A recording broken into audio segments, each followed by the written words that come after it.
Yo, what's up again mga kusot, mga karpintero at mga karpintera, and you're now watching here again on our channel Karpintero Pinoy TV by Jesus Woodwork. So ngayon guys, for today's vlog, meron tayong client from Florida, USA, dyan sa Satori Residences, at atin lang itong pupuntahan. Siyempre, nasa ibang bansa sila, kailangan nila ng tulong natin para i-accommodate lahat ng mga pangailangan nila. Papagawa lang naman nila is sa mga furniture lang, bed, cabinet, TV rack, CR cabinet, shower enclosure, etc. So ayun guys, ano pa hinihintay nyo? Samahan nyo ako at pasukin na natin ang Satori Residences. Let's go!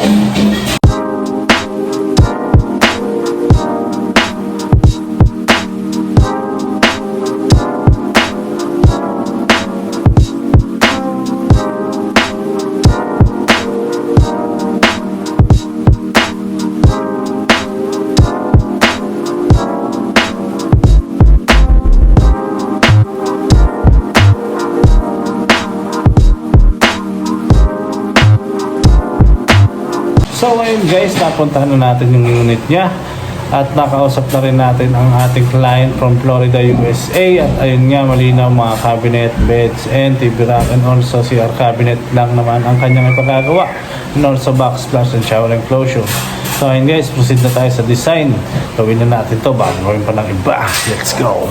So ayun guys, nandito na tayo ngayon. Proceed na tayo sa kanyang design dahil mga cabinet and beds lang naman ang gagawin. So ito na guys. So sa mga hindi pa po nakakapag-follow, follow na po sa ating page. At ito na rin po ang ating YouTube channel. Follow na rin po kayo. So proceed na tayo sa design guys. So ito guys, yung bed niya. Bali dalawang bed yung gagawin natin yan. Sa bedroom 1 and bedroom 2, and sa master's bedroom, ito naman yung bed niya.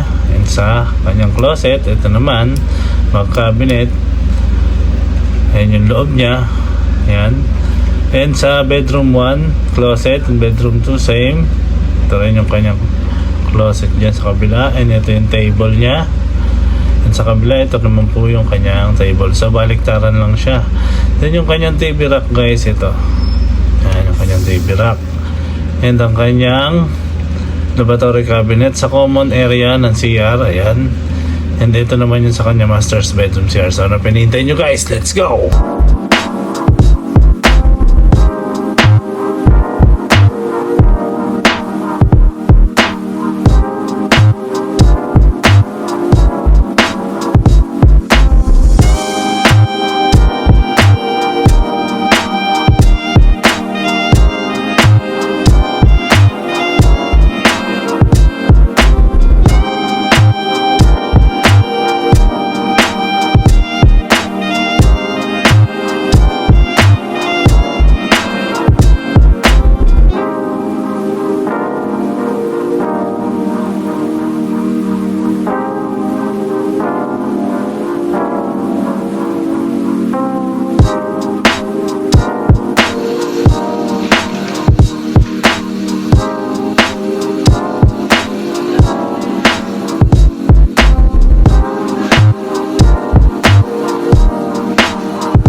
So sabi mo to Hello po.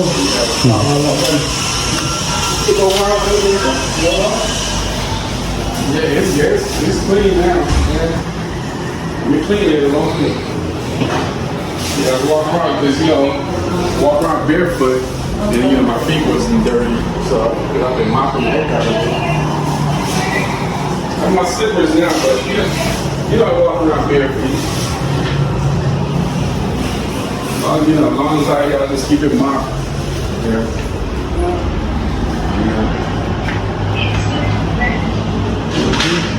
Oh, one more thing I want to show you. One more thing.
Pretty good, pretty So I good. have three questions for you. Okay. If you don't mind. First question. What motivates you when you choose GCS Rooms as a contractor? Pretty much, my wife and I live in the United States, and we just had this condo turned over. And we're trying to find someone that did good work as far as you can see in making our condo look good. And the price was reasonable, a reasonable price. We felt that going with you, we'll get what we want at a reasonable price, for our money. And yeah, we just, the main thing is we're working with you from overseas. Calling, talking to you on Messenger, and you guys, GCS, are pretty receptive to us and work with us. So we had some changes, and you guys adapted to the changes. So yeah, we really appreciate that. And second question, sir. What can you say about the quality of work of GCS? Quality of work is pretty good. I'm very impressed. We got, this backdrop here and the relocation of the receptacles, the cabinets in the bedroom, the shower enclosure. In fact, my wife really loved the shower enclosure a lot, and this is what you'll do, transform the bathrooms for us, make it more livable and with lots of space. We have lots of space, storage areas. So third question, sir. Do you think it is worth to recommend GCS rooms? Oh yeah, I definitely recommend GCS service because, like I said, real friendly people. You're willing to work with us. The quality of work is great. Definitely recommend you to any friends that we have that owns anything in the Philippines. Anytime. So what can you say about our viewers? Viewers, GCS Woodwork,